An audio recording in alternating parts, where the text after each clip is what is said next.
TGPSC group 1 mains hit 3 full course teachers day సందర్భంగా 50% డిస్కౌంట్‌కే ఇవ్వడం జరుగుతుంది. ఆన్‌లైన్‌లో మాత్రమే. పీడీఎఫ్ ద్వారా కూడా మెటీరియల్స్ ఉంటాయి. వీడియోసు ఉంటాయి. ఈ ప్రోగ్రామ్ జాయిన్ అవ్వదలుచుకున్న వాళ్ళు క్రిందున్న డిస్క్రిప్షన్‌లో లింక్ ఉంది. అది క్లిక్ చేసి జాయిన్ అవ్వచ్చు ఆన్‌లైన్‌లో.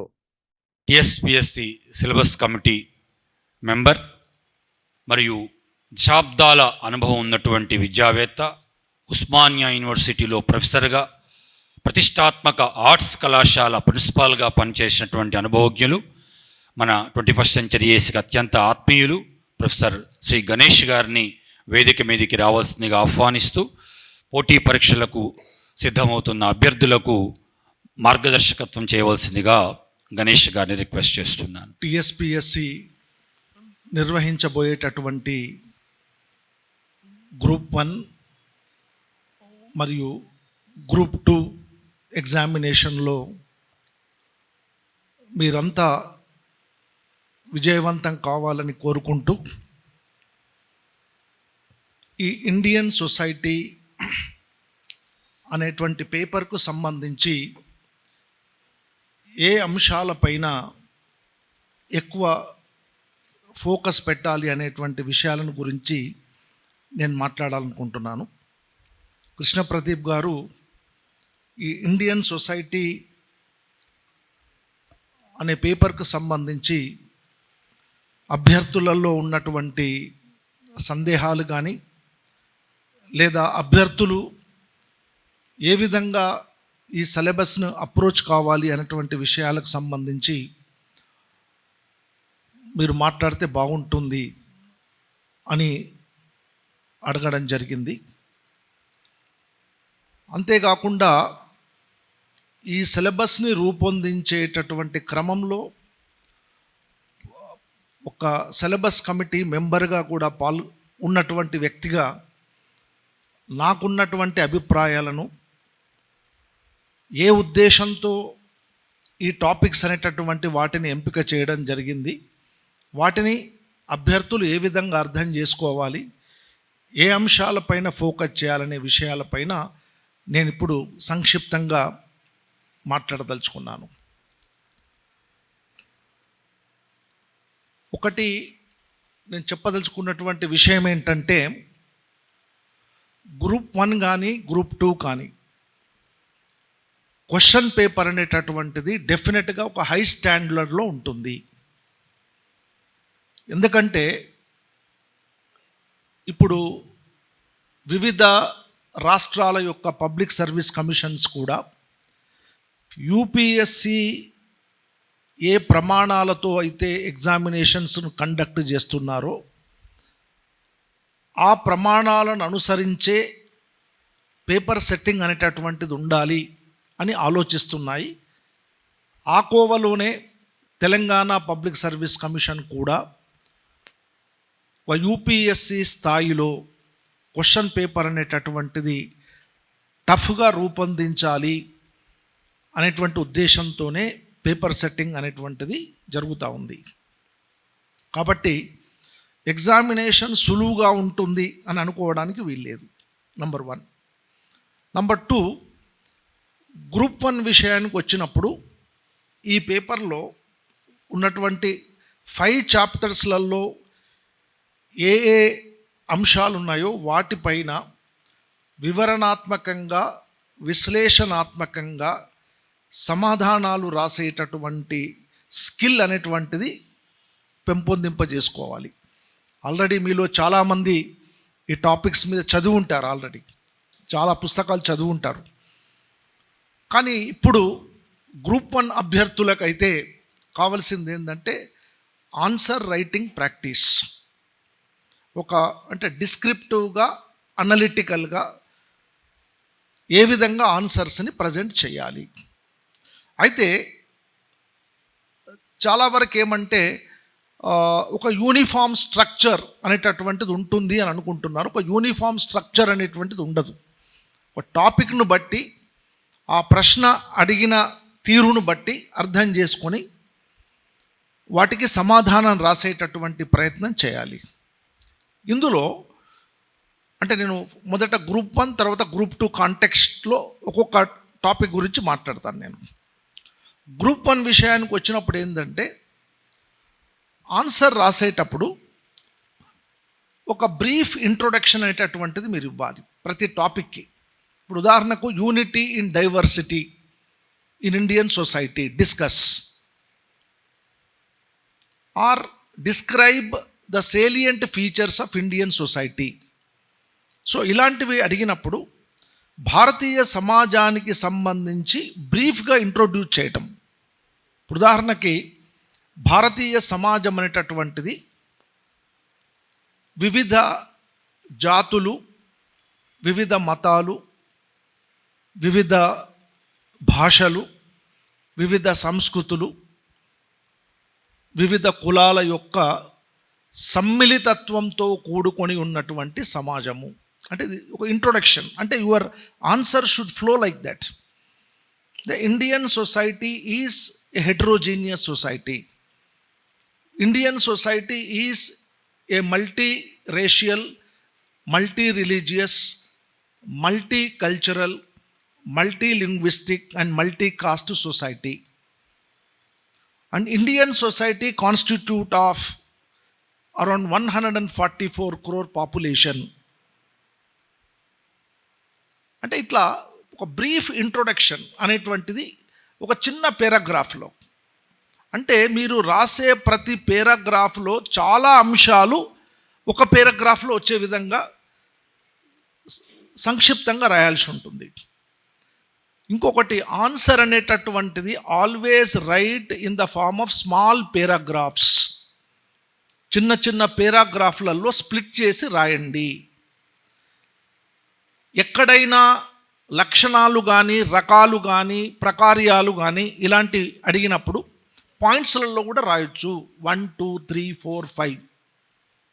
ఈ చార్ట్స్ గీయటము, మ్యాప్స్ గీయటము అనేటువంటిది అవసరం లేదు.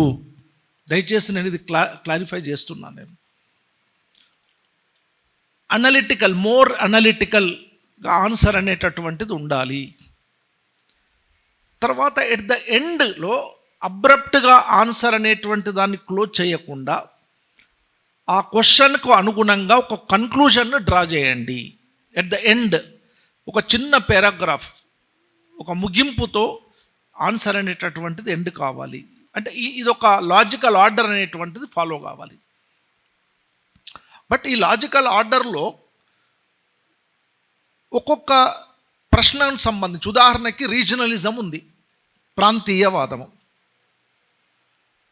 భారతదేశంలో గత కొన్ని దశాబ్దాలుగా ప్రాంతీయ ధోరణులు పెరగడానికి గల కారణాలు ఏమిటి?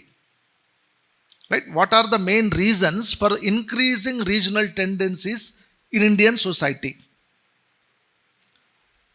and how to prevent regional tendencies in India.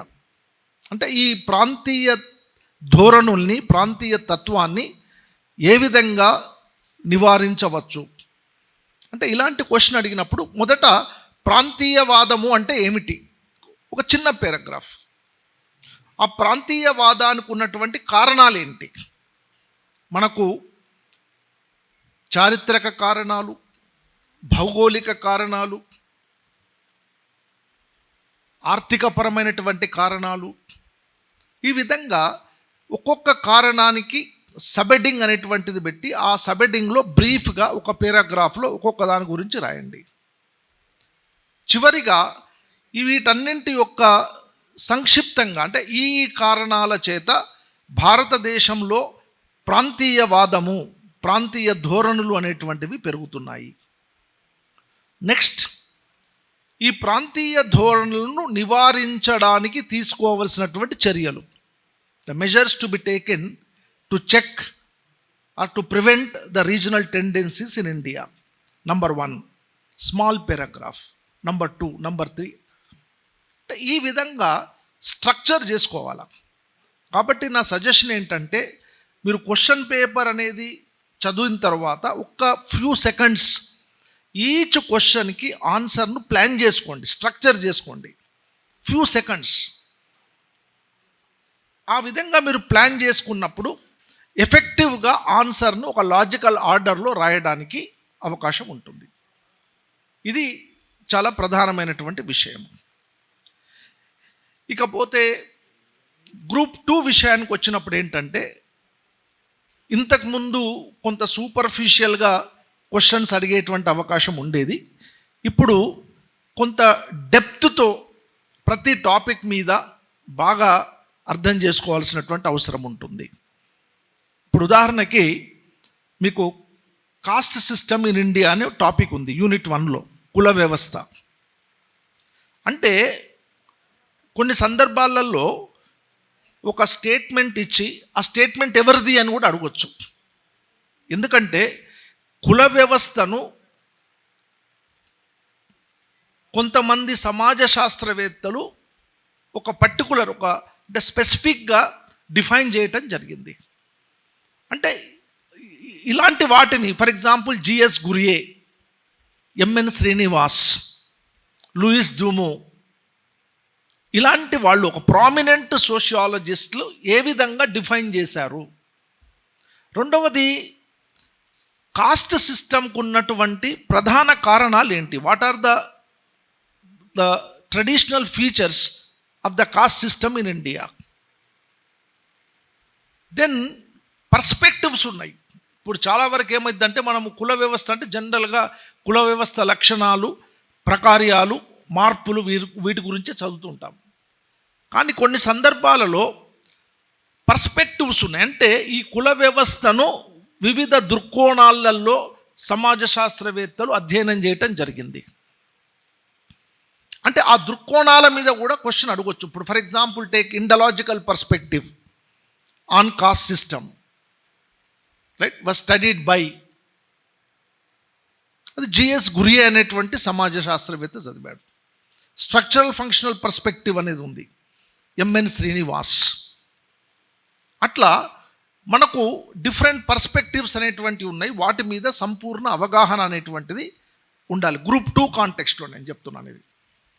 అంటే ఒక డెప్త్గా, అంటే ప్రతి సబ్జెక్టుని డెప్త్గా విభిన్నమైనటువంటి అంశాలను మీద ఫోకస్ చేయాల్సిన అవసరం ఉంటుంది. అప్పుడే క్వశ్చన్ ఏ కోణంలో అడిగినా కూడా ఆన్సర్ని గుర్తించడానికి వీలుంటుంది.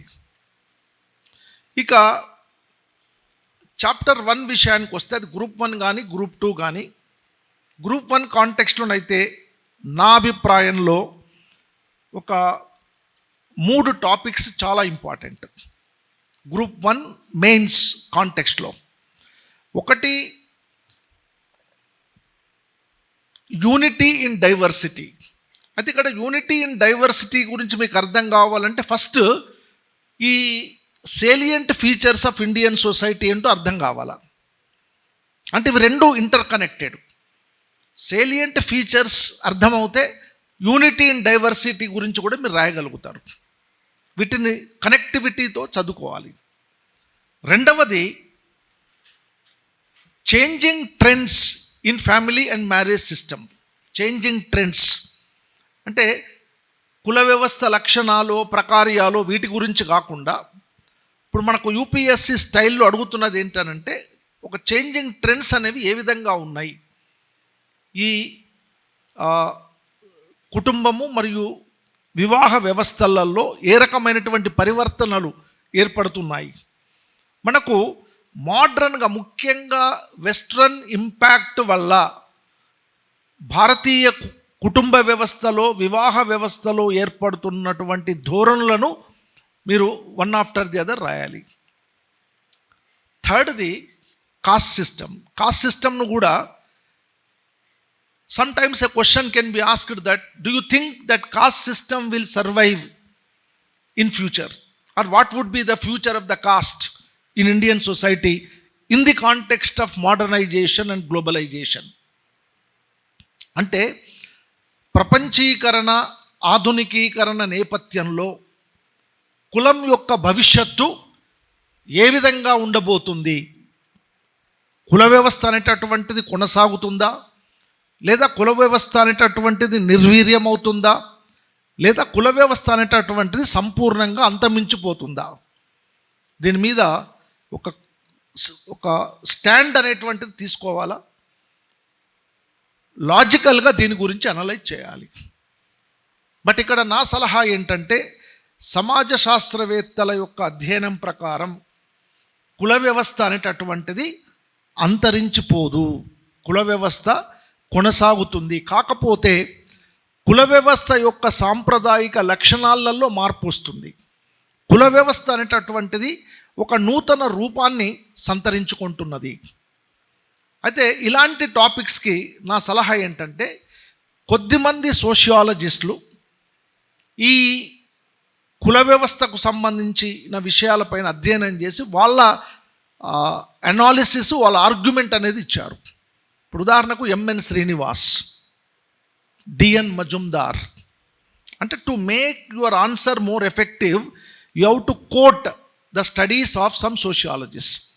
అంటే ఇది నేను ఎందుకు చెప్తున్నానంటే, ఒక ఎగ్జామినర్గా ఒక కాంక్రీట్ స్టడీస్ని కనుక మీరు ప్రజెంట్ చేయగలిగితే ఆన్సర్ అనేది మోర్ ఎఫెక్టివ్గా ఉంటుంది. Examiner will satisfy much.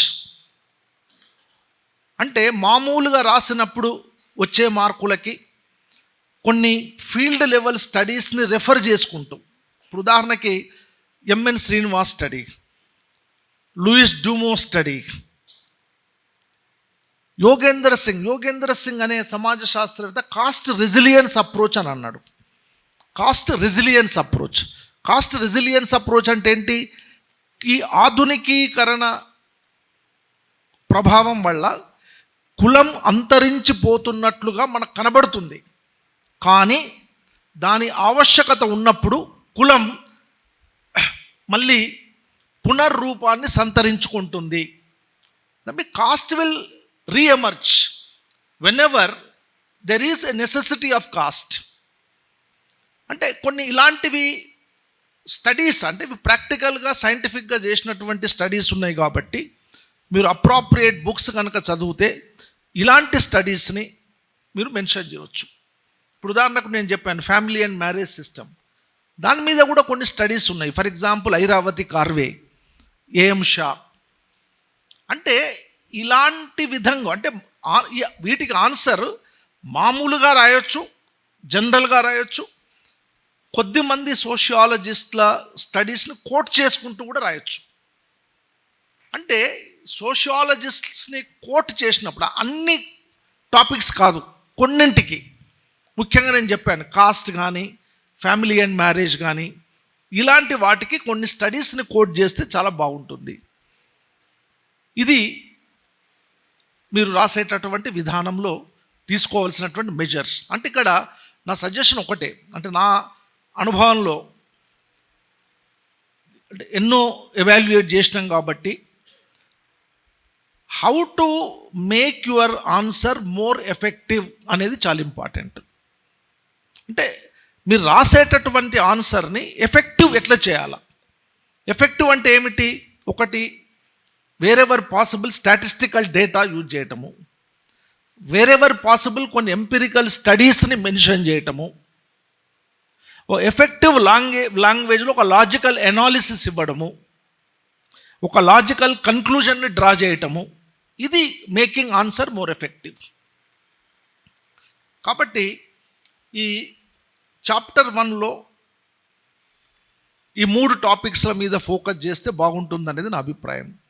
Group 2 విషయానికి వచ్చినప్పుడు మాత్రం ఏ చాప్టర్ని కూడా వదలటానికి వీలు లేదు. ప్రతి టాపిక్ మీద ఇన్డెప్త్గా అన్ని కోణాలలో చదివేటువంటి ప్రయత్నం చేయండి. ఇక చాప్టర్ 2 విషయానికి వచ్చినప్పుడు ప్రధానంగా చాప్టర్ 2 ఉద్దేశం ఏంటంటే, ఈ డిసడ్వాంటేజియస్ సెక్షన్స్, వల్నరబుల్ సెక్షన్స్ ఏవైతే ఉన్నాయో వారి యొక్క సమస్యలు. అంటే ఇక్కడ మీరు చూడండి, చాప్టర్ 2లో మీకు ముందే సోషల్ ఎక్స్క్లూజన్ అని ఉంటుంది. అంటే కొన్ని సామాజిక వర్గాలను జనజీవన స్రవంతికి దూరంగా ఉంచడం జరిగింది చారిత్రకంగా కనుక చూసినప్పుడు. అంటే certain social groups were kept away from the mainstream social life, like scheduled castes, scheduled tribes, backward castes, women, children, aged. And disabled. ఈ గ్రూప్ 2 కాంటెక్స్ట్లో నా సజెషన్ ఏంటంటే, అసలు ఈ వాటికి సంబంధించినటువంటి కాన్సెప్ట్ మీద ఫస్ట్ అర్థం చేసుకోండి. ఇప్పుడు షెడ్యూల్డ్ కాస్ట్, అసలు షెడ్యూల్డ్ కాస్ట్ అనేటువంటి పదం ఎక్కడి నుండి ఆవిర్భవించింది, ఏ కాంటెక్స్ట్లో ఈ షెడ్యూల్డ్ కాస్ట్ అనేటటువంటి పదాన్ని ఏర్పాటు చేయటం జరిగింది, షెడ్యూల్డ్ కాస్ట్ సమస్యలు ఏంటి, ఆ సమస్యల మీద సంపూర్ణమైనటువంటి అవగాహన అనేటటువంటిది ఉండాలి. మరి ఈ సమస్యల పరిష్కారం కోసం స్టేట్ ఇనిషియేటివ్స్ ఏమిటి? స్టేట్ ఇనిషియేటివ్స్ అంటే గవర్నమెంట్ ఆఫ్ ఇండియా కానీ తెలంగాణ రాష్ట్ర ప్రభుత్వం కానీ తీసుకున్నటువంటి చర్యలేంటి? వీటి మీద ఈ కాంటెక్స్ట్లో అంటే చాప్టర్ 2 కాంటెక్స్ట్లో దాని మీద ఫోకస్ ఎక్కువ ఉండాలి. ఎందుకు అనంటే, ఎవరైతే సొసైటీ నుండి ఎక్స్క్లూడ్ చేయబడ్డారో, those who are excluded from the mainstream social life, right, they have suffered with certain problems like social deprivation, అంటే సామాజిక లేమి అని అంటాం. They are deprived of certain basic needs which are required for development. అంటే ప్రతి వ్యక్తి అభివృద్ధికి కావలసినటువంటి కొన్ని వనరులు వారికి అందకుండా సమాజం కొన్ని అడ్డంకులను అనేటువంటిది సృష్టించడం జరిగింది.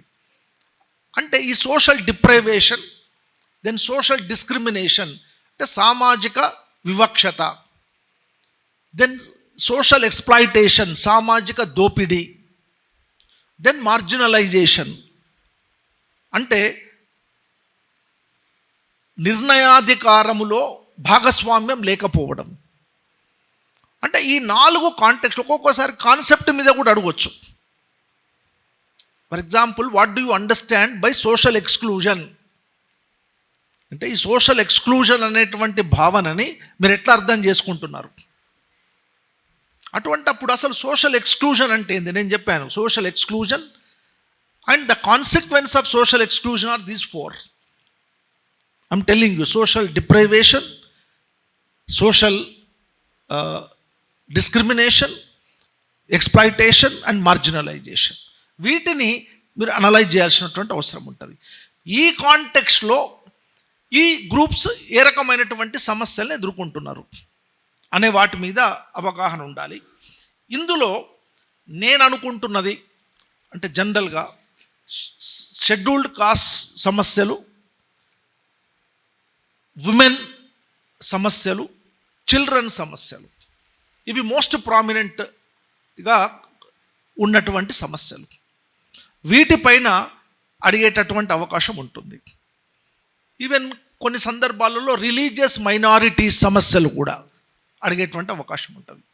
అంటే అన్ని టాపిక్స్ మీద మీరు ఫోకస్ చేసిన ఒక 3-4 టాపిక్స్ కొంచెం ఎక్కువ ఫోకస్డ్గా స్టడీ చేస్తే బాగుంటుంది అని. అంటే చాప్టర్ 2లో అగైన్ నేను రిపీట్ చేసినట్టు SC, scheduled cost, minorities, women and children, వీరి యొక్క సమస్యలు ఏంటి, మరి రాజ్యాంగం ప్రకారం వీళ్ళకు ప్రసాదించబడ్డటువంటి హక్కులు ఏంటి, మరి ఈ సమస్యలను పరిష్కరించడం కోసం ప్రభుత్వం తీసుకున్నటువంటి చర్యలు ఏంటి. ఇప్పుడు ఉదాహరణకు మనము షెడ్యూల్డ్ కులాల యొక్క సమస్యలు అన్నప్పుడు అసలు షెడ్యూల్డ్ కులం అనేటువంటి పదం ఎట్లా ఆవిర్భవించింది, ఇవన్నీ చాలా బ్రీఫ్గా సంక్షిప్తంగా రాయటం అలవాటు చేసుకోవాలి. రెండవది, షెడ్యూల్డ్ కులాల జనాభా ఎంత ఉంది, తర్వాత షెడ్యూల్డ్ కులాల యొక్క ప్రధాన సమస్యలు, ఇందులో సామాజిక సమస్యలు, ఆర్థిక సమస్యలు, విద్యా సంబంధమైన సమస్యలు, రాజకీయపరమైనటువంటి సమస్యలు, ఈ విధంగా డివైడ్ చేసి ఒక్కొక్క పారాగ్రాఫ్ కింద ఈ సమస్యల్ని రాయాలి. స్టేట్ ఇనిషియేటివ్స్ అన్నప్పుడు భారత రాజ్యాంగం ద్వారా కొన్ని పరిరక్షణలు కల్పించడం జరిగింది. ముఖ్యంగా ఆర్టికల్ 17, ఆర్టికల్ 330 అండ్ 332, ఆర్టికల్ 46, ఇలా ఒక 3-4 articles directly related to the scheduled cost. అది రాజ్యాంగపరంగా కల్పించినటువంటి పరిరక్షణలు. ఇదంతా మీరు ఒక పారాగ్రాఫ్లో రాయొచ్చు. రెండవది, షెడ్యూల్డ్ కులాల పట్ల ఉన్నటువంటి వివక్షతను, ముఖ్యంగా అన్టచబిలిటీ లాంటి దాన్ని రిమూవ్ చేయడానికి 2 ప్రధానంగా యాక్ట్స్ ఉన్నాయి. అన్టచబిలిటీ అఫెన్సెస్ యాక్ట్ 1955, తర్వాత ప్రొటెక్షన్ ఆఫ్ సివిల్ రైట్స్ యాక్ట్గా అది మార్చబడ్డది. ఈ యాక్ట్ సింపుల్గా ఒక 1 sentence. Then SC ST prevention of atrocities act 1989. సంక్షిప్తంగా, అంటే ఎగ్జామినర్కి అర్థం కావాలంటే ఏంటంటే, రాజ్యాంగపరంగా శాసన సంబంధ పరంగా షెడ్యూల్డ్ కులాలకు కల్పించినటువంటి పరిరక్షణలు ఇక్కడిది అయిపోతుంది. దీంతో పాటు కొన్ని షెడ్యూల్డ్ కులాల అభివృద్ధి కోసం ప్రత్యేకంగా భారత ప్రభుత్వం కొన్ని చర్యలు చేపట్టడం జరిగింది. అందులో స్పెసిఫిక్గా కొన్ని పథకాలు ఉన్నాయి. బహుశా మీకు ఆల్రెడీ ఇన్ఫర్మేషన్ మీ దగ్గర ఉండి ఉంటుంది. ఉదాహరణకి విద్యా సంబంధమైనటువంటి పథకాలు, for example metric and post matric scholarships. ఇంకొకటి బాబు జగ్జీవన్ రామ్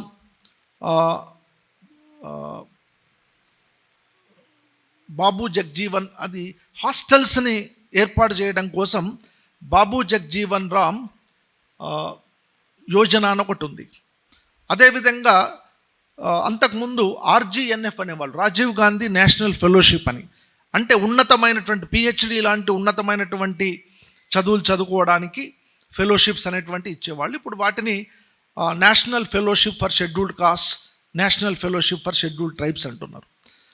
అంటే ఇట్లా ఓవర్సీస్ స్కాలర్షిప్స్. బ్రీఫ్గా ఒక చిన్న పారాగ్రాఫ్లో విద్యాపరంగా భారత ప్రభుత్వం అందిస్తున్నటువంటి ప్రోత్సాహం ఏంటి. తర్వాత ఎస్సీ సప్లాన్, మనకు స్పెషల్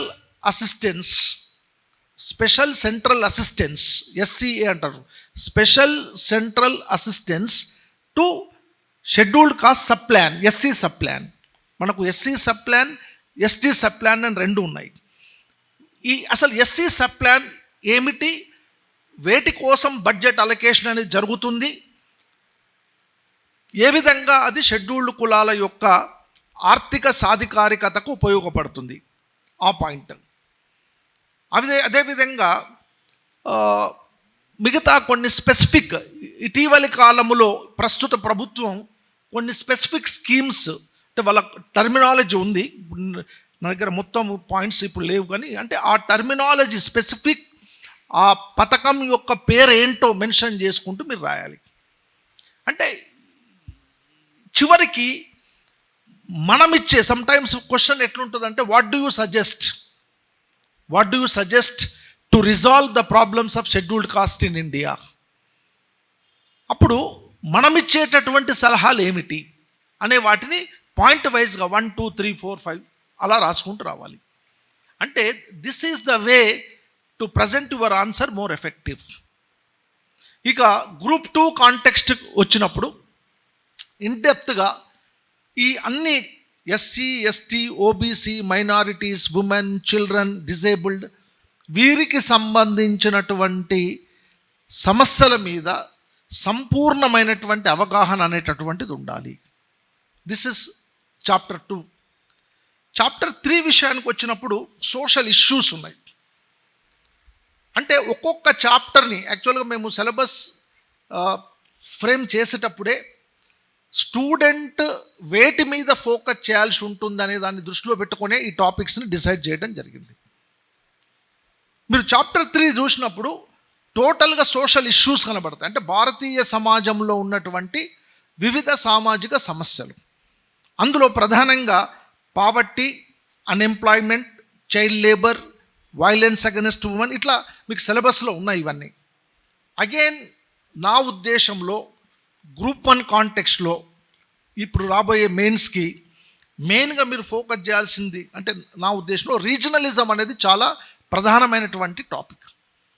ఎందుకు అంటే మనకు గత కొన్ని దశాబ్దాలుగా దేశంలో ఉన్నటువంటి వివిధ ప్రాంతాల్లో ప్రాంతీయ ఉద్యమాలు అనేటువంటివి తలెత్తుతున్నాయి.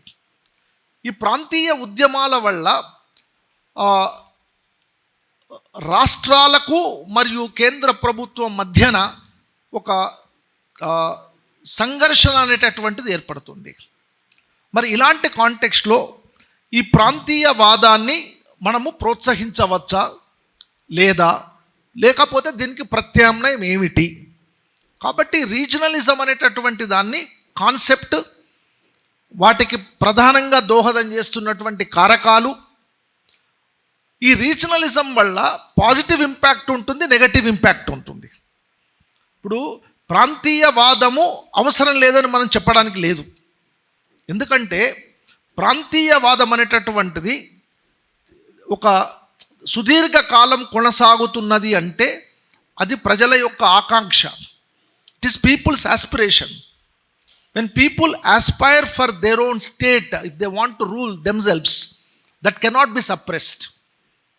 If he goes on suppress such kind of people's aspirations, that would result into violence. కాబట్టి అంటే ప్రజల ఆకాంక్షల్ని మనం అణచివేయడం అనేది సాధ్యం కాదు. మరి ప్రజల ఆకాంక్షల నుండి కనుక ప్రాంతీయవాదం వచ్చినప్పుడు వారి యొక్క ఆకాంక్షల మేరకు ప్రత్యేక రాష్ట్రాలను ఏర్పాటు చేయడం అనేటువంటిది తప్పు కాదు అనే స్టాండ్ అనేటువంటిది మన దగ్గర ఉండాలి. కాకపోతే మరి నెగటివ్ ఇంపాక్ట్ ఏ విధంగా ఉంటుంది? దీనివల్ల నెగటివ్ ఇంపాక్ట్ కూడా కొన్ని ఉన్నాయి. అంటే నా సజెషన్ ఏంటంటే ఇక్కడ పాజిటివ్ ఇంపాక్ట్, నెగటివ్ ఇంపాక్ట్ తీసుకొని నెక్స్ట్ స్టేట్ ఏ రకమైనటువంటి ఇనిషియేటివ్స్ తీసుకోవాలి. అంటే ఒక ప్రాంతీయవాదం అనేటువంటి దాన్ని ప్రివెంట్ చేయాలంటే, నివారించాలి అంటే ఏ రకమైనటువంటి చర్యలు? ఇప్పుడు అందులో మనకు కొన్ని కాన్స్టిట్యూషనల్ మెజర్స్ ఉన్నాయి. అంటే కాన్స్టిట్యూషన్ అనేటటువంటిది రాష్ట్రాల యొక్క స్వయం ప్రతిపత్తిని కాపాడటానికి ఏ రకమైనటువంటి పరిరక్షణలు కల్పించాయి, వాటిని ప్రొటెక్ట్ చేయటం. రెండవది లీగల్ మెజర్స్, శాసన సంబంధంగా రాష్ట్రాలకు ఉన్నటువంటి హక్కులేంటి. Economic measures, political measures, balanced development, ఇట్లా మనము కొన్ని విషయాలను స్పష్టంగా సూచించవచ్చు. అంటే ఈ విధంగా మీరు ఆన్సర్ అనేటువంటి దాన్ని కన్స్ట్రక్ట్ చేసుకుంటూ రావాలి. కాబట్టి how you construct your answer is more important in group 1. జనరల్గా నేను అంటే నా సలహా ఏంటంటే, ఇప్పుడు 10 మార్కులకు కదా, మీరు యావరేజ్గా మామూలుగా రాస్తే ఓ 4 మార్కులు వస్తాయి, కొంత బాగా రాస్తే 5 మార్కులు వస్తాయి. ఇంకా కొంచెం ఎఫెక్టివ్గా నేను చెప్పినట్టు కొన్ని స్టడీస్ని మెన్షన్ చేసుకుంటూ ఇలా రాసినప్పుడు 6 మార్కులు వస్తాయి. నార్మల్గా going beyond 60% is very difficult. ఇప్పుడు మీకు యూపీఎస్సీ ఎవాల్యుయేషన్లోనైతే ఎప్పుడూ కూడా 60% దాటి మార్కులు స్కోర్ చేయడం అనేది ఉండదు. But you can. నా అనుభవంలో నేనేమంటే, when I train the students, I train like that. How to score beyond 60. That is, answers అనేటువంటివి అందరు రాస్తారు, కానీ ఒకటి, your content must be effective, your content must be presented in a logical order, and you have to use an academic language. మీరు English medium అయినా Telugu medium అయినా మీరు వాడే పదజాలం, అంటే చాలామంది అనుకుంటారు ఏదో సార్ మనం లోకల్ భాషలో రాయొచ్చు కదా, ఇది అకాడమిక్ ఎగ్జామ్, ఇది competitive exam, it's an intellectual exam.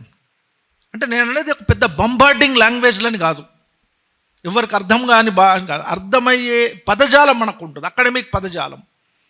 ఇప్పుడు రీజనలిజం అన్నాం, ప్రాంతీయవాదము, ప్రాంతీయ తత్వము, ప్రాంతీయ ధోరణులు, ఇది అకాడమిక్ లాంగ్వేజ్. సో ఈ అకాడమిక్ లాంగ్వేజ్ అనేటువంటిది వాడాలి. And always draw a conclusion at the end of the answer. అంటే ఒక లాజికల్గా ఆన్సర్స్ అనేది ప్రజెంట్ చేసినప్పుడు, ఒక లాజికల్ కన్క్లూజన్ని డ్రా చేసినప్పుడు ఎగ్జామినర్ ఏం ఫీల్ అవుతాడంటే,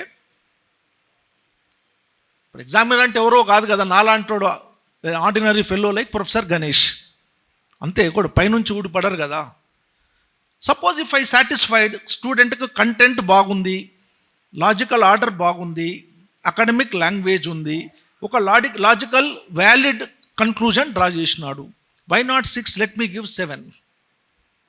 ఆ 1 మార్కే మీ ర్యాంకుని డిసైడ్ చేస్తుంది. మీరు ఎప్పుడైనా గుర్తుపెట్టుకోండి, ముఖ్యంగా మెయిన్స్ కాంటెక్స్ట్లో మీరు ఒక్కొక్క ప్రశ్నకు మీకు 1 మార్క్ రాకపోవడమో 1 మార్క్ రావడమో అదే మీ ర్యాంకుని డిసైడ్ చేస్తుంది. అర్థమైందా అండి? అందరూ యావరేజ్ ప్రతి స్టూడెంట్కి 10 మార్కులకు 4-5 అందరికి వస్తాయి. ఒక మోతాదులో రాసిన వాళ్ళందరికీ 4-5 మార్కులు వస్తాయి. కానీ how to get 5, 6, 7, where you have to put in lot of effort అనేది కూడా ఏం లేదు. How you organise the information అనేది ఇంపార్టెంట్. అది దయచేసి ఇది మీరు గుర్తుపెట్టుకోండి. బహుశా మీకు ఇది అర్థమైంది అనుకుంటాను. ఇక గ్రూప్ 2 కాంటెక్స్ట్లో అయితే ఇన్డెప్త్ ఈ సోషల్ ఇష్యూస్కు సంబంధించి ప్రతి టాపిక్ మీద ఇన్డెప్త్గా వివిధ కోణాలలో అర్థం చేసుకోవటం. Don't read in a superficial manner, try to understand in in depth manner. For example, మళ్ళీ ఇప్పుడు గ్రూప్ 2 కాంటెక్స్ట్లో అయితే రీజనలిజం కానీ, లేకపోతే సెక్యులరిజం కానీ, లేదా ఇప్పుడు ఏ టాపిక్ అయినా కూడా ఇన్డెప్త్గా వివిధ అంశాలను అర్థం చేసుకునే ప్రయత్నం చేయాలి. ఇక చాప్టర్ 3లో నేను ఇంపార్టెంట్ అనుకుంటున్నటువంటి చాప్టర్స్ ఏంటంటే, ఒకటి రీజనలిజం, రెండవది కరప్షన్, అవినీతి మీద కూడా చాలా వరకు ఇదంటే మోస్ట్ రెలవెంట్ టాపిక్. మూడవది డెవలప్మెంట్ ఇండ్యూస్డ్ డిస్ప్లేస్మెంట్, భారతదేశంలో అభివృద్ధి పేరిత నిర్వాసితత్వం. ఎందుకు ఇది అంటే, ఇవాళ 1980s 90s నుంచి ఇప్పటిదాకా దేశవ్యాప్తంగా ఈ డెవలప్మెంట్ ఇండ్యూస్డ్ డెవలప్మెంట్ ప్రాజెక్ట్స్ అగెనెస్ట్గా ఉద్యమాలు అనేటువంటివి కొనసాగుతున్నాయి. ఇప్పుడు ఉదాహరణకి నర్మదా బచావ్ ఆందోళన్ ఆర్ తెహ్రీ బంద్ విరోధి ముక్తి ఆందోళన్, అదేవిధంగా special economic zones, for example west బెంగాల్లో నందిగ్రామ్ అండ్ సింగూర్, అక్కడ టాటా ప్రాజెక్ట్ అనేది వచ్చినప్పుడు వాటిని వ్యతిరేకిస్తూ ప్రజలు ఉద్యమించడం జరిగింది. అంటే ఇక్కడ ల్యాండ్ అక్విజిషన్, ఈ మెయిన్గా ఈ టాపిక్ ఏంటంటే ల్యాండ్ అక్విజిషన్కు సంబంధించినటువంటిది. ఈ ల్యాండ్ అక్విజిషన్కు వ్యతిరేకంగా, అంటే ప్రజలు అభివృద్ధి పథకాలకు వ్యతిరేకం కాదు, they are not against development projects, but they have certain demands. అంటే when people lose their land for development projects, they are losing their livelihood, they are becoming jobless, that is resulting in to impoverishment. అంటే ఇప్పుడు ఇలాంటి topics కూడా రాసేటప్పుడు అసలు ఎక్కడి నుంచి start చేయాలి? మనకు 80 దశకంలో మొదలైనటువంటి ఉద్యమాలు, నేను చెప్పాను కదా, నర్మదా బచావ్ ఆందోళన కానీ, తెహ్రీ మూమెంట్ కానీ, లేదా సెజ్ అగెనెస్ట్గా మూమెంట్స్ కానీ, సర్దార్, ఇలాంటి మూమెంట్స్ అనేవి ఏ రకంగా ఈ land acquisition and resettlement rehabilitation ఇష్యూస్ని లేవనెత్తుతూ వచ్చాయి. అది తర్వాత ఈ ల్యాండ్ అక్విజిషన్ యాక్ట్ అనేటువంటిది ఏంటి అసలు? మీకు ఇక్కడ ఒక విషయాన్ని చెప్పదలుచుకున్నాను. ల్యాండ్ అక్విజిషన్ యాక్ట్ అనేటటువంటిది బ్రిటిష్ ప్రభుత్వ కాలంలో, colonial regime has started the land acquisition act. I think 1884 89లోనో వచ్చింది అది. The same act has been continued even after independence with certain amendments. ఏమంటుంది ల్యాండ్ అక్విజిషన్ యాక్ట్? ఇలాంటి పాయింట్స్ చాలా valid. According to the land acquisition act, the state have the absolute power to acquire the land for public purpose. అంటే ప్రజా ప్రయోజనాల కోసం state అంటే ప్రభుత్వం ఎవరి నుంచైనా కానీ భూసేకరణ చేసేటటువంటి నిరపేక్షాధికారాన్ని కలిగి ఉంటుంది. State have an eminent domain to acquire the land for development projects. In this context, what Act says? That compensation. The Act says that the state has to pay the compensation as per the registered value of the property. ఇక్కడనే సమస్య మొదలవుతుంది. In Indian context అంటే ఇలాంటి వాటిని మీరు identify చేయాలి. Indian కాంటెక్స్ట్లో మనం ఏ డెవలప్మెంట్ ప్రాజెక్టుకు ల్యాండ్ అక్విజిషన్ జరిగినా, నంబర్ 1 మనకు రూరల్ అండ్ ట్రైబల్ ఏరియాలలో రిజిస్ట్రేషన్ ఆఫ్ ద ప్రాపర్టీ అనేది ఉండదు. If the properties are not registered, they will not get compensation. This is an issue. Then even if the compensation is paid according to the registered value of the property, always the registered value is less than the market value of that property. అందువల్ల ప్రజలు ఈ compensation అనేటువంటి దాని మీద resist చేస్తున్నారు, అసంతృప్తి వ్యక్తం చేస్తున్నారు. అంటే compensation it self is an issue, right? అట్లనే డిస్ప్లేస్మెంట్ ఎఫెక్ట్స్ ఎట్లా ఉంటుంది. ఇప్పుడు ఫర్ ఎగ్జాంపుల్ ల్యాండ్ అబ్యూస్ అంటే అవసరానికంటే మించి ల్యాండ్ అక్వైర్ చేయటం. ఇప్పుడు ఫర్ ఎగ్జాంపుల్ ఇప్పుడు ల్యాండ్ అబ్యూస్ అని మీరు ఒక పాయింట్ రాస్తారు, బట్ దాన్ని జస్టిఫై చేయాలి. జస్టిఫై చేయడానికి నేనేం చెప్తుంటానంటే, ఉదాహరణకి మనకు స్వాతంత్రం తర్వాత టాటా వాళ్ళు ఒక గోపాల్పూర్ ప్లాంట్, స్టీల్ ప్లాంట్ తీసుకుంటే, వాళ్ళు 5,000 ఎకరాలలో one of the biggest steel plant established at Gopalpur, I think in Orissa, with highest capacity. But at the same time the government has established at Rourkela, Bhilai and Vizag. For each plant the state has acquired around 35,000 to 40,000 acres of land. అర్థమైందా? అంటే ఒక 5,000 ఎకరాలలోనే ఒక పెద్ద plant చేయగలిగినప్పుడు why 35,000 acres of land? Whose land?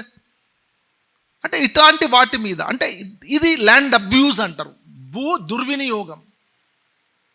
And the act says that the industries have to be established in such kind of land where it is not useful for agriculture.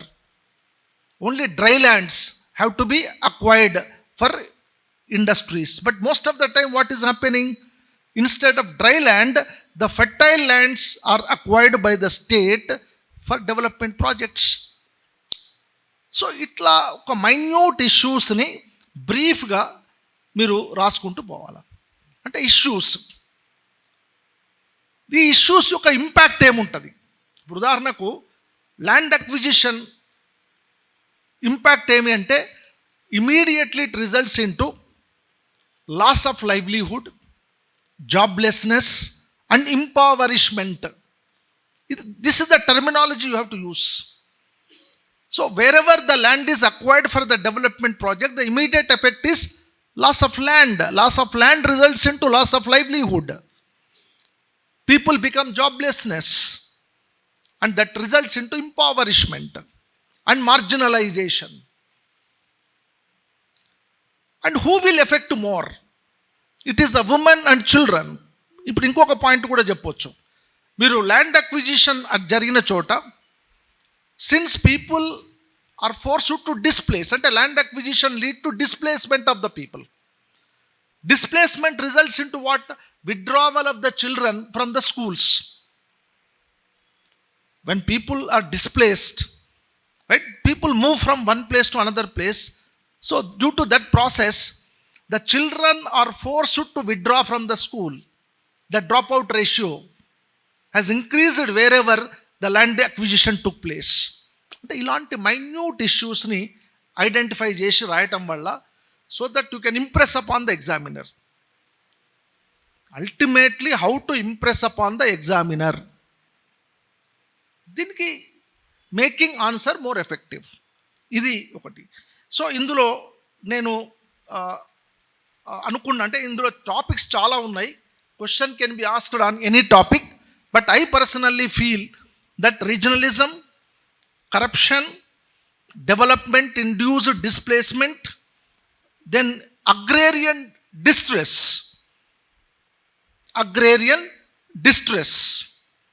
అంటే ముఖ్యంగా ఇటీవలి కాలంలో రైతులలో ఉన్నటువంటి అనిశ్చితి, రైతులలో ఉన్నటువంటి అసంతృప్తి, అన్రెస్ట్, రైట్, రూరల్ అన్రెస్ట్, అశాంతి, వ్యావసాయిక అశాంతి అనేటువంటిది పెరగడానికి కారణాలు ఏంటి, ఇలాంటి టాపిక్స్ చాలా ఇంపార్టెంట్.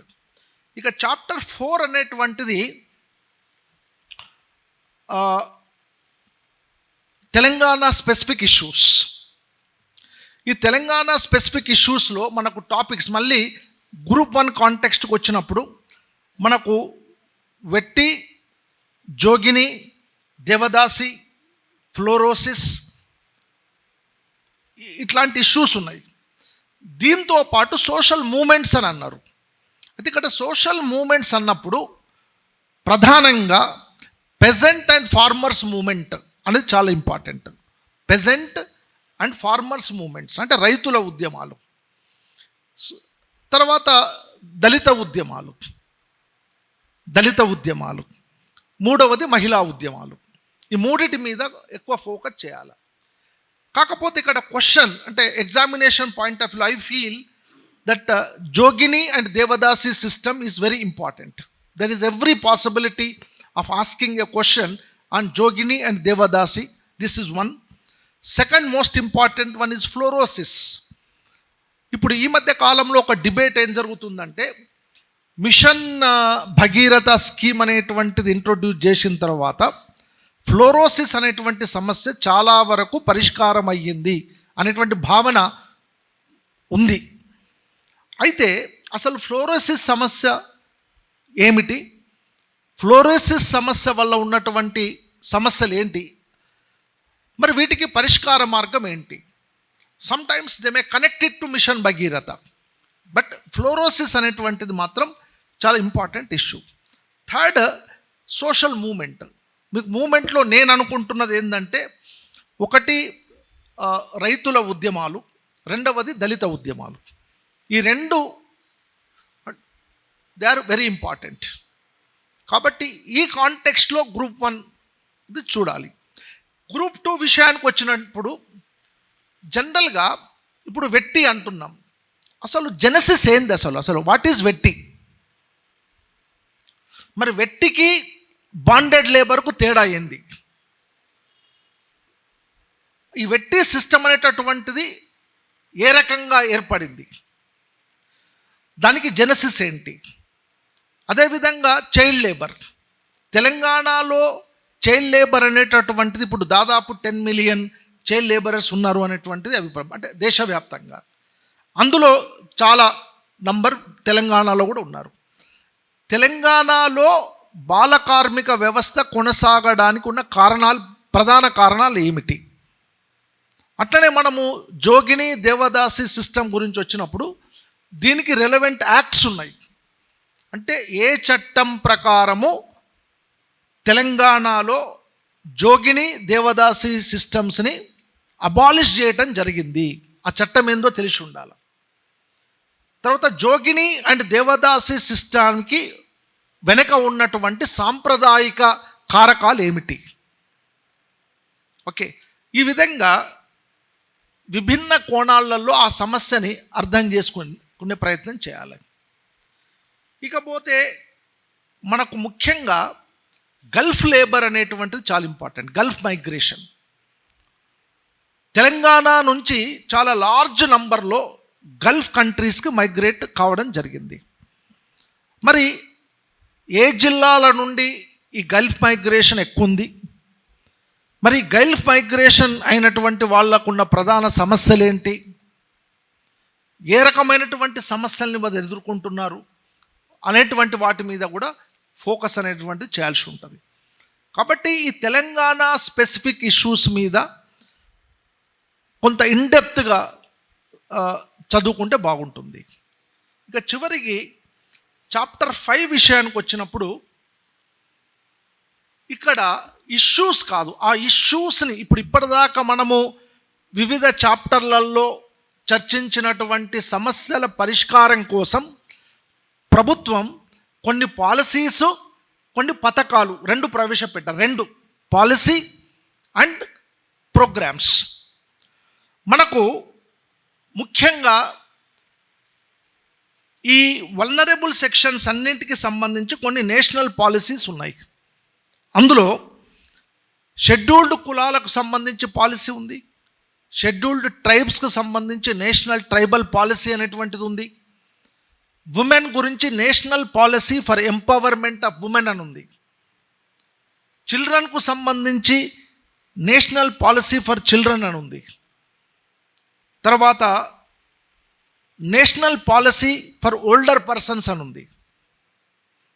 ఈ ప్రతి పాలసీలో ఉన్నటువంటి ప్రధాన అంశాల మీద ఇన్డెప్త్గా అవగాహన ఉండాలి. ముఖ్యంగా గ్రూప్ 2లో చాలా క్వశ్చన్స్ వీటి మీద అడిగే అవకాశం ఉంటుంది. ప్రతి పాలసీ మీద ఒకటి, ఆ పాలసీ ఎప్పుడు ప్రవేశపెట్టారు, ఎప్పటి నుంచి అమల్లోకి వచ్చింది, ఆ పాలసీలో చర్చించబడ్డటువంటి ప్రధానమైనటువంటి అంశాలేంటి, వీటిపైన దృష్టిని పెట్టాలి. ఇక వెల్ఫేర్ స్కీమ్స్, ప్రతి ఈ సామాజిక సమూహానికి సంబంధించి మనకు కొన్ని ప్రత్యేక పథకాలు, ముఖ్యంగా కేంద్ర ప్రభుత్వం, రాష్ట్ర ప్రభుత్వం పథకాలు ప్రవేశపెట్టారు. ఇప్పుడు ఉదాహరణకి షెడ్యూల్డ్ కులాలు, షెడ్యూల్డ్ తెగలకు సంబంధించి ఇటీవలి కాలంలో కొన్ని స్కీమ్స్ వచ్చాయి. ఎస్పెషల్లీ ఈ గత 10 ఏళ్లలో కొన్ని ప్రత్యేక పథకాలు వచ్చాయి. ఉదాహరణకు జనజాతీయ, ఇట్లా అంటే నాకు ఇమీడియట్గా I'm not able to recollect that title, but I have that material.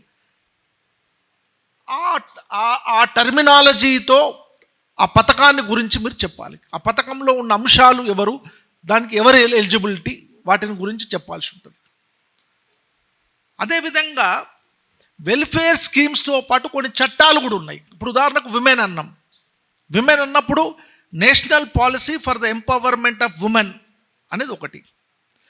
అదేవిధంగా మహిళల యొక్క హక్కుల్ని పరిరక్షించడం కోసం మనకు చాలా చట్టాలు ఉన్నాయి. ఉదాహరణకు Hindu marriage act 1955, special marriage act, అదేవిధంగా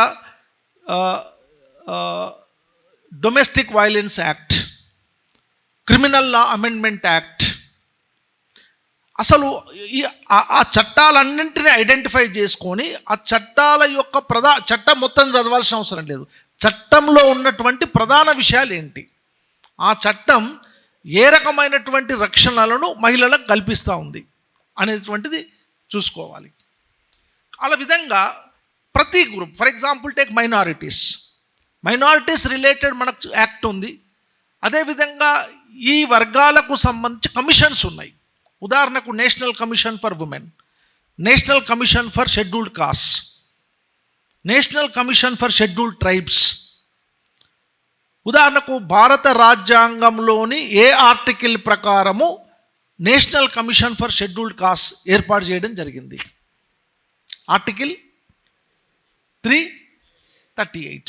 then scheduled tribes, then amendment act. ఏ అమెండ్మెంట్ యాక్ట్ ప్రకారము national commission for scheduled tribes ఏర్పాటు చేశారు? And what are the content of that commission? ఏంటి అసలు కమిషన్ ఫంక్షన్స్ ఏంటి, ప్రధాన ఫంక్షన్స్ ఏంటి?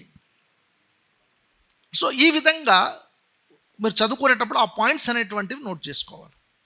ఇట్లా ప్రతి కమిషన్ గురించి children, women, scheduled cost, scheduled tribes, minorities, for every section మీరు చూసుకోవాల్సి ఉంటుంది. ఇకపోతే గ్రూప్ 1 కాంటెక్స్ట్లో ఈ స్కీమ్స్, పాలసీస్తో పాటు కొన్ని specific national policies which is applicable to Indian society ఇందులో పెట్టడం జరిగింది. అందులో national education policy which is very very important, national education policy, national health policy, national population policy and national environmental policy. ఈ నా ఉద్దేశంలో ఖచ్చితంగా ఈ పాలసీస్ మీద ఒక ప్రశ్న అడగాలి. అంటే ఎట్లా అడగవచ్చు? ఇప్పుడు ఉదాహరణకు నేషనల్ ఎడ్యుకేషన్ పాలసీ ఉంది 2020, NEP 2020, రైట్? అంటే how national policy and education would transform the education system in India in future.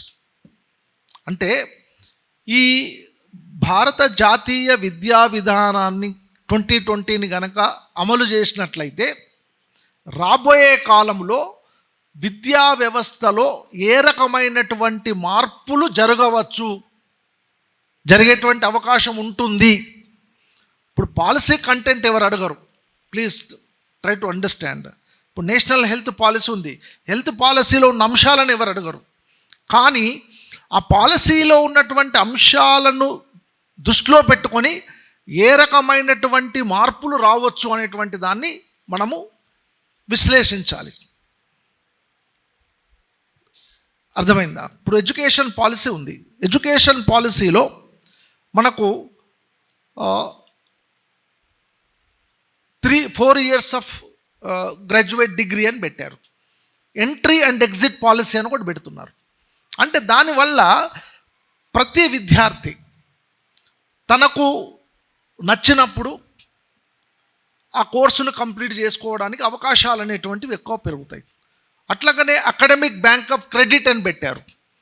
అంటే అకాడమిక్ బ్యాంక్ ఆఫ్ క్రెడిట్ అనేటువంటి దాని ద్వారా క్రెడిట్స్ని, ఇప్పుడు ఫర్ ఎగ్జాంపుల్ మీరు 100 క్రెడిట్స్ వస్తే డిగ్రీ అలాట్ చేస్తారు. సపోజ్ మనం ఒక 1 year చదివాము, ఏదో కారణాల వల్ల చదవలేకపోయాం, డిస్కంటిన్యూ చేస్తాం. కానీ మన అడ్మిషన్ పోదు. మనకు 10-20 క్రెడిట్స్ మీద ఫస్ట్ ఇయర్ ఎగ్జామ్ రాసినారు, ఒక 10-20 క్రెడిట్స్ వచ్చినాయి, అవి రిజర్వ్ చేసి పెడతారు. మళ్ళీ మీకు ఒక 2-3 ఏళ్ళ తర్వాత చదువుకోవాలనే అవకాశం వచ్చింది, మళ్ళీ ఒక సెకండ్ ఇయర్ చదువుతారు, మళ్ళీ ఎగ్జామ్ రాస్తారు, మళ్ళీ కొన్ని క్రెడిట్స్ వస్తాయి. ఈ విధంగా క్రెడిట్స్ని ఎట్లెట్లా క్రెడిట్స్ వస్తాయో ఆ రకంగా దాన్ని బట్టి డిగ్రీ అనేది అవార్డు చేయడం జరుగుతుంది. అంటే ఒక ఫ్లెక్సిబిలిటీ. అట్లాగే ఇంటర్ డిసిప్లినరీ రీసెర్చ్ అంటున్నారు. అంటే చాలా అంశాలు ఉన్నాయి. అంటే వీటి వల్ల ఏ రకమైనటువంటి మార్పులు విద్యా వ్యవస్థలో రాబోతాయి, ఆ మార్పుల వల్ల ఏ విధంగా భారతీయ సమాజం అభివృద్ధి చెందేటటువంటి అవకాశం ఉంటుంది. ఇప్పుడు ఇంకొకటి కూడా అడగవచ్చు, do you think that national policy on education 2020 will help to achieve the goal of Viksit Bharat at 2047? నేను అయితే అట్లా అడుగుతా క్వశ్చన్. అంటే ఏంటిది? ఫస్ట్ అసలు వికసిత్ భారత్ అంటే ఏంది? ఈ మధ్యలో చాలా డిస్కషన్లో ఉంది. వికసిత్ భారత్ అంటే developed nation. By 2047 government of India would like to make India as a developed nation, developed in every respect. But for the advancement of any society, the most important requirement is education, a quality education, a skilled based education. మరి ఈ ఎన్ఈపిలో ఉన్నటువంటి అంశాలు ఏ విధంగా భారతదేశం అనేటటువంటిది ఒక అభివృద్ధి చెందిన దేశంగా పరివర్తన చెందడానికి దోహదం చేస్తుంది అనేటువంటి అనాలిసిస్ అనేది రాయాలి. అంటే నేషనల్ ఎడ్యుకేషన్ పాలసీలో ఉన్నటువంటి ప్రధాన అంశాల గురించి, అంటే స్కూల్ ఎడ్యుకేషన్లో ఏం అంశాలు ఉన్నాయి, కాలేజ్ ఎడ్యుకేషన్లో ఏమున్నాయి, యూనివర్సిటీ లెవెల్ ఎడ్యుకేషన్కు సంబంధించి ఏముంది, టీచర్ ఎడ్యుకేషన్ గురించి ఏముంది, ప్రొఫెషనల్ కోర్సెస్కు సంబంధించి ఏముంది, ఈ పికప్ చేసి ఆ పాయింట్స్ని ఆధారంగా వికసిత్ భారత్కి ఏ విధంగా దారితీస్తుంది. ఈ విధంగా you have to think, lot of creative thinking is required to make answer more effective. So ఇందులో ముఖ్యంగా నా సజెషన్ ఏంటంటే, ఈ స్కీమ్స్ మీద ముఖ్యంగా గ్రూప్ 2 ప్రిపేర్ అయ్యే వాళ్ళైతే ఈ పాలసీసు, స్కీమ్స్ ముఖ్యంగా, ఇప్పుడు ఉదాహరణకు మహిళలు ఉన్నారు, మనకు జననీ సురక్ష యోజన అని ఒక స్కీమ్ ఉంది. What is that scheme? What is the main objective of the Janani Suraksha Yojana? Yes? Please little loud. That means, no, first thing, to reduce the maternal mortality rate by encouraging the woman to go for institutional delivery. The Indian context law, in rural and tribal areas, large number of women are dying at the time of delivery of a child because of lack of proper scientific birth attendant. So the main objective of the Janani Suraksha Yojana is to encourage the woman to go for institutional delivery so that we can reduce maternal mortality rate. అట్లనే మనకు ప్రధానమంత్రి మాతృత్వ సహయోగ యోజన, ప్రధానమంత్రి మాతృవందన యోజన, బేటీ బచావ్ బేటీ పడావ్, ఇలాంటి schemes అనేటువంటివి ఉన్నాయి. ప్రతి scheme పైన చాలా మైన్యూట్గా అర్థం చేసుకొని అసలు ఆ స్కీమ్ ఏ ఉద్దేశంతో ప్రవేశపెట్టారు, ఆ స్కీమ్లో ఉన్నటువంటి ప్రధానాంశాలు ఏంటి, ఆ స్కీమ్ను వినియోగించుకోవడానికి ఎవరు అర్హులు. ఇప్పుడు ఉదాహరణకు మనకు పావర్టీ ఎలివియేషన్ గురించి అని ఉంది, పేదరిక నిర్మూలనకు సంబంధించి. there were many schemes. For example, the present schemes are like MGNREGS, NRLM, National Rural Livelihoods Mission, Deen Dayal Upadhyay Gramin Kaushalya Yojana. ఇట్లా చాలా స్కీమ్స్ ఉన్నాయి. అసలు ఓవరాల్గా government of India and Telangana schemes ఏమున్నాయో ప్రతి స్కీమ్ మీద ఇన్డెప్త్గా చదవండి, అండ్ డెఫినెట్గా వాటిపైన క్వశ్చన్స్ అడిగే అవకాశం ఉంటుంది. ఇక గ్రూప్ 1 కాంటెక్స్ట్లో ఈ పేపర్ 5లో మీరు ఫోకస్ చేయాల్సినటువంటి విషయాలు ఏంటంటే, ఒకటి నేషనల్ ఎడ్యుకేషన్ పాలసీ మీద అడిగే అవకాశం ఉంటుందని అనుకుంటున్నాను నేను. So national education policy and national health policy, ఈ రెండింటి మీద ఫోకస్ చేయండి. దీంతో పాటుగా షెడ్యూల్డ్ కులాలు, షెడ్యూల్డ్ తెగలకు సంబంధించినటువంటి సంక్షేమ పథకాలు, welfare schemes for scheduled caste and scheduled tribes. Third ఏమిటంటే women, welfare schemes for women. ఇవి అంటే చాలా వరకు, అంటే మిగతా వాటితో కంపేర్ చేసుకుంటే ఈ టాపిక్స్ అనేవి మోస్ట్ ప్రాబబుల్గా అడిగే ఛాన్స్ ఉంటుంది అని, మిగతా వాటిని నెగ్లెక్ట్ చేయడానికి లేదు. ప్రతిదాన్ని కూడా ఈక్వల్ ఇంపార్టెన్స్తో చూడండి, కానీ ఈ టాపిక్స్ని కొంత ఎక్కువ ఫోకస్ చేస్తే బాగుంటుంది. గ్రూప్ 2 విషయంలో ఏ టాపిక్ని కూడా ఎలిమినేట్ చేయడానికి వీల్లేదు. ప్రతి టాపిక్ పైన ఇన్డెప్త్గా చదవండి, నోట్స్ ప్రిపేర్ చేసుకోండి, and have a broad idea. ఇక చివరికి నేను ఇంతకుముందు చెప్పినట్టు గ్రూప్ 1 విషయానికి వచ్చినప్పుడు యావరేజ్గా ఒక 3 పేజీలు రాస్తే సరిపోతుంది, 2 to 3 pages. అంటే వర్డ్ లిమిట్ అనేది ఉంటుంది, సమ్ 200 words ఆర్ 300 words అని. కానీ ఒకటి అంటే విద్యార్థులలో చాలా అపోహ, అంటే 200 పదాలు దాటితే ఎట్లా సార్, 200 రాకపోతే ఎట్లా సార్, ఎవ్వరు ఎగ్జామినరు ఎన్ని పదాలు రాసినారు అనేటువంటిది లెక్క చేయరు. నంబర్ 1, మేమైతే చేయలే ఎప్పుడు, నంబర్ 1 చెయ్యరు కూడాను. కానీ మీకేమంటే word limit, beyond word limit పోయినప్పుడు మీకు టైం అనేది కన్స్ట్రెయింట్ ఉంటుంది, నెక్స్ట్ క్వశ్చన్స్ని అంత ఎఫెక్టివ్గా మీరు రాయలేకపోతారు. కాబట్టి మీరు పదాల కంటే నా అభిప్రాయం ఏంటంటే ఒక్కొక్కటి యావరేజ్గా 2 to 3 pages రాయడానికి ప్రాక్టీస్ చేయండి. ఎందుకంటే 10 marks కాబట్టి 10 marksకి జనరల్గా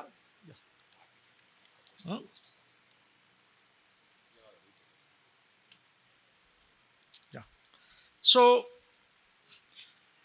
వీటికి అంటే పేజెస్ విషయంలో ఒక 2 to 3 pages అనేది మీరు మెంటల్గా ప్రిపేర్ ఆ విధంగానే ప్రాక్టీస్ చేయండి. మీరు వీలైతే నా సజెషన్ ఏంటంటే, ఇప్పుడు ఒక పేపర్ ఉందనుకోండి, ఇప్పుడు ఇండియన్ సొసైటీ ఉంది, అందులో 3 భాగాలు ఉన్నాయి, constitution, governance and Indian society. ఒక 5 టాపిక్స్ చూజ్ చేసుకోండి, ఒక్కొక్క దాంట్లో నుంచి 5 ఒక టైం పెట్టుకొని 5 into 3 15 pages 15 into 3 45 పేజెస్. మీరు ఆ 3 అవర్స్లో 45 పేజెస్ రాయగలుగుతారా లేదా? ఏ మేరకు రాయగలుగుతున్నారు? అది ప్రాక్టీస్ చేయండి. అది ఒక 2-3 డేస్ ప్రాక్టీస్ చేయండి, మీకు అర్థమవుతుంది ఎంత మేరకు రాయగలుగుతున్నాం. రెండవది, రాసే క్రమంలో సంక్షిప్తంగా ప్రతి పాయింట్ ఫోకస్డ్గా రాయండి. నేను చెప్పాను కదా, always write in paragraphs, small paragraphs. Okay, then నేను మళ్ళీ చెప్పదలుచుకున్న విషయం ఏంటంటే, content, clarity of language, logical order, legible handwriting. ఇప్పుడు కొద్దిమంది నా దగ్గరికి చాలామంది స్టూడెంట్స్ కూడా ఆన్సర్స్ రాసుకొని తెస్తుంటారు. నాకు చదువుతుంటే నాకు అసలు అర్థమే కాదు. వాళ్ళు కరెక్టే రాసి ఉండొచ్చు, కానీ ఆ హ్యాండ్ రైటింగ్ అర్థం కాదు. అంటే నేను అనేది ఏంటంటే, చాలా ఆనిముత్యాల్లాగా రాయమని అనను. లెజిబుల్ హ్యాండ్ రైటింగ్, మనం రాసింది ఇతర వ్యక్తి చదువుతున్నప్పుడు వాళ్ళకి అర్థమయ్యే విధంగా రాయాలి. Wherever possible use the statistics. ఇక్కడ ఇండియన్ సొసైటీ కాదు, ఏ పేపర్లో అయినా కూడా ఇప్పుడు స్టాటిస్టిక్స్కి సంబంధించి ఎక్కడైనా వాడవలసి వస్తే స్టాటిస్టిక్స్ అనేటటువంటిది యూజ్ చేయండి. ఇవి మీరు తీసుకోవాల్సినటువంటి precautions. But always the content is very very important. The subject analysis is very very important. ఇది తర్వాత ఒక స్టూడెంట్ ఎవరో జనరల్ ఎస్ఏ సెక్షన్ 3 టాపిక్ విద్య మరియు మానవ వనరుల అభివృద్ధి, ఎవరో క్వశ్చన్ అడిగారు. యాక్చువల్గా ఇక్కడ అంటే హ్యూమన్ రీసోర్స్ డెవలప్మెంట్ అని అన్నప్పుడు జనరల్గా it is connected to 3 aspects. One is education, second one health, third one skill development. జనరల్గా అంటే ఒక మానవ, ఏ దేశంలో అయినా కూడా మానవ వనరుల అభివృద్ధి అనేటువంటిది జరగాలి అని అంటే ఈ education. But what kind of education? A scientific education, a education which can provide some skills which are in demand in market economy. Market ఎకానమీకి కావలసినటువంటి స్కిల్స్ అందించేటటువంటి విధంగా ఎడ్యుకేషన్ ఉందా లేదా అనేది ఇంపార్టెంట్. సో కాబట్టి ఇప్పుడు మనము న్యూ ఎడ్యుకేషన్ పాలసీని కనెక్ట్ చేసుకుంటూ how national education policy would be helpful for human resource development in India, ఈ విధంగా కూడా క్వశ్చన్స్ అడగొచ్చు. లేదంటే మనకు నేషనల్ హెల్త్ పాలసీ ఉంది, లేదా కంబైన్ చేసి how education and health are essential for the human resource development in India. అదేవిధంగా మనకు కొన్ని స్కీమ్స్ వచ్చాయి. ఉదాహరణకి skill in India programme and Deen Dayal Upadhyaya Grameen Kaushalya Yojana, NRLM, ఇవన్నిటి కూడా బేసిక్గా స్కిల్ డెవలప్మెంట్ మీద ఫోకస్ ఉన్నటువంటివి. And how these programmes will help for the human resource development in Indian society.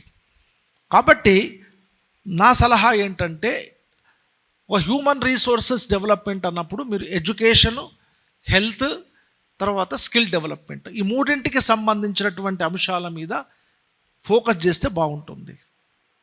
ఇది ఇక ఎస్సే విషయానికి వచ్చినప్పుడు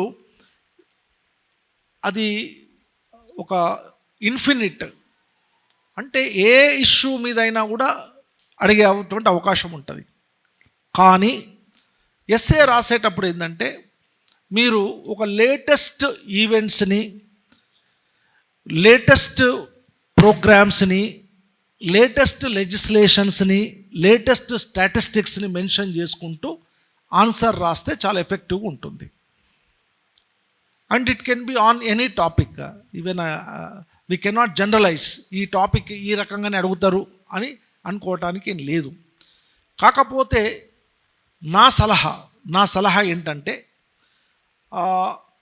కొన్ని జర్నల్స్, ఇప్పుడు ఫర్ ఎగ్జాంపుల్ ఈపీడబ్ల్యూ అని ఉంటుంది, ఎకనామిక్ అండ్ పొలిటికల్ వీక్లీ అని ఒకటి ఉంటుంది. ఎందుకంటే జనరల్గా ఒకప్పుడు యూపీఎస్సి కాంటెక్స్ట్లో మోస్ట్లీ మన ఎకనామిక్ అండ్ పొలిటికల్ వీక్లీలో వచ్చినటువంటి ఆర్టికల్స్ ఆధారంగానే ఎస్ఏస్ అడిగేవాళ్ళు. అంటే ఈపీడబ్ల్యూలో ఏంటంటే లేటెస్ట్ అంశాలపైన, అంటే అది సోషల్ కావచ్చు, ఎకనామిక్ కావచ్చు, పొలిటికల్ కావచ్చు, వాటి మీద ఎక్స్పర్ట్ ఆర్టికల్స్ రాస్తూ ఉంటారు. వాటిని అర్థం చేసుకొని రాస్తే మీకు ఎస్ఏ అనేటువంటిది చాలా మోస్ట్ ఎఫెక్టివ్గా రాయటానికి అవకాశం ఉంటుంది. ఇదొకటి. రెండవది, న్యూస్ పేపర్స్ అనేటువంటివి చాలా ఉపయోగపడతాయి. నా అభిప్రాయంలో మీరు ఇంగ్లీష్లో చదివే వాళ్ళైతే Hindu and times of India, ఈ రెండు పేపర్లలో ఏంటంటే మనకు ఎడిటోరియల్ పేజ్లో చాలా ఆర్టికల్స్, చాలా ఇష్యూస్ మీద అడుగుతూ ఉంటారు. చాలా కాంటెంపరీ ఇష్యూస్ మీద దాదాపు ఎవ్రీడే ఏదో ఒక ఇష్యూ మీద మంచి ఆర్టికల్స్, ఎక్స్పర్ట్ ఆర్టికల్స్ అనేటువంటివి ఉంటాయి. వాటిని చదివి అందులో యూజ్ చేసినటువంటి లాంగ్వేజ్, ఓకే, అందులో ఇచ్చినటువంటి స్టాటిస్టిక్స్, ఆ స్టైల్ ఆఫ్ ఇంటర్ప్రిటేషను అనేది కనుక మీరు క్యాచ్ చేయగలిగితే మీరు ఎస్ఏలో చాలా ఎఫెక్టివ్గా మార్కులు సంపాదించుకోవడానికి అవకాశం ఉంటుంది. This is the way. అంటే దీనికి చాలా ఎలాబొరేట్గా చదవాల్సిన అవసరం ఉంటుంది. అంటే నా సలహా ఏంటంటే ఈ ఈపీడబ్ల్యూ కానీ, హిందూ కానీ, తర్వాత టైమ్స్ ఆఫ్ ఇండియా కానీ ఇవి చదువుతున్నప్పుడు ఆటోమేటిక్గా అసలు కాంటెంపరీ మోస్ట్ రెలవెంట్ ఇష్యూస్ ఏమున్నదనేది మీకు అర్థమవుతూ ఉంటుంది. వాటి మీద ఉన్నటువంటి ఆ గ్రౌండింగ్తో మీకు ఎస్ఏ ఏ విధంగా అడిగినా కూడా మీరు రాయడానికి అవకాశం ఉంటుంది. జనరల్గా సబ్జెక్ట్ ఎక్స్పర్ట్స్ కూడా ఎస్ఏ క్వశ్చన్ అడగాలనుకున్నప్పుడు కొంచెం రెఫరెన్స్ చేస్తుంటారు. న్యూస్ పేపర్స్ కావచ్చు, లేకపోతే ఈపీడబ్ల్యూ లాంటిది కావచ్చు, లేకపోతే ఇలాంటివి రెఫర్ చేసే టాపిక్స్ అనేటటువంటివి ఐడెంటిఫై చేసుకుంటారు. అండ్ సాధ్యమైనంత వరకు try to read the academic books. నేను ఎందుకు చెప్తున్నానంటే, okay, you can take coaching, you can attend coaching classes, you can take the notes, you can listen to the lectures, ఇవన్నీ fine. కానీ నా అనుభవంలో నేను చెప్పేది ఏంటంటే, apart from attending coaching classes, apart from clarifying your doubts with the concerned teachers, reading the standard texts are always useful. ముఖ్యంగా group 2 కానీ group 1 కానీ. మీరు అడగవచ్చు స్టాండర్డ్ టెక్స్ట్ అంటే ఏంటనేది. ఇక్కడ ఇంకొక పాయింట్ ఏంటంటే, పేపర్ సెట్ చేసేటప్పుడు ఏ ప్రొఫెసర్ అయినా కూడా ఏ సబ్జెక్ట్ ఎక్స్పర్ట్ అయినా ఆ సబ్జెక్టుకు సంబంధించినటువంటి స్టాండర్డ్ టెక్స్ట్ బుక్స్నే రెఫర్ చేసి క్వశ్చన్స్ తయారు చేస్తారు. రైట్? అంటే బేసిక్గా it is an academic oriented examination. కాబట్టి అకాడమిక్ టెక్స్ట్లు అంటే ఏంటి అంటే వేరేవి చదవద్దని నేను అనటం లేదు. Every book is important. కానీ ఇప్పుడు ఉదాహరణకి ఇండియన్ ఎకానమీ ఉంది, విచ్ ఇస్ వెరీ ఇంపార్టెంట్. చాలా పుస్తకాలు ఉండొచ్చు, కానీ Indian economy by Mishra and Puri or Datt and Sundaram, they are considered as the standard text for Indian economy in the country. దేశంలో ఏ ప్రొఫెసర్ అయినా కూడా ఈ రెండింటిని రెఫర్ చేయాల్సిందే. అందులో ఇచ్చే కంటెంట్ కూడా చాలా మోస్ట్ అప్రాప్రియేట్. అట్లాగే ఉదాహరణకు కాన్స్టిట్యూషన్ ఆఫ్ ఇండియా ఉంటుంది. కాన్స్టిట్యూషన్ ఆఫ్ ఇండియా చాలా పుస్తకాలు ఉన్నాయి, but D D Basu is always standard. Durgadas Basu అనేది చాలా అథెంటిక్ బుక్. ఇట్లా మీకు ప్రతి చాప్టర్కి, ఉదాహరణకు మోడర్న్ ఇండియన్ హిస్టరీ ఉంది. మోడర్న్ ఇండియన్ హిస్టరీలో సుమిత్ సర్కార్ బుక్ ఒకటి ఉంది, సుమిత్ సర్కార్ ఒకటి, బిపిన్ చంద్ర. ఇవి they are considered as the standard text. రేపు ఏదన్నా డిస్ప్యూట్ వస్తే మోడర్న్ ఇండియా మీద, whatever the information given in Sumit Sarkar and Bipin Chandra are taken as most valid. ఇది కాబట్టి try to read the standard text so that మీకు ఇన్డెప్త్ నాలెడ్జ్ వస్తుంది. మీరు రాసే ప్రతి పాయింట్ కూడా మోస్ట్ రెలవెంట్గా గుర్తించడం జరుగుతుంది.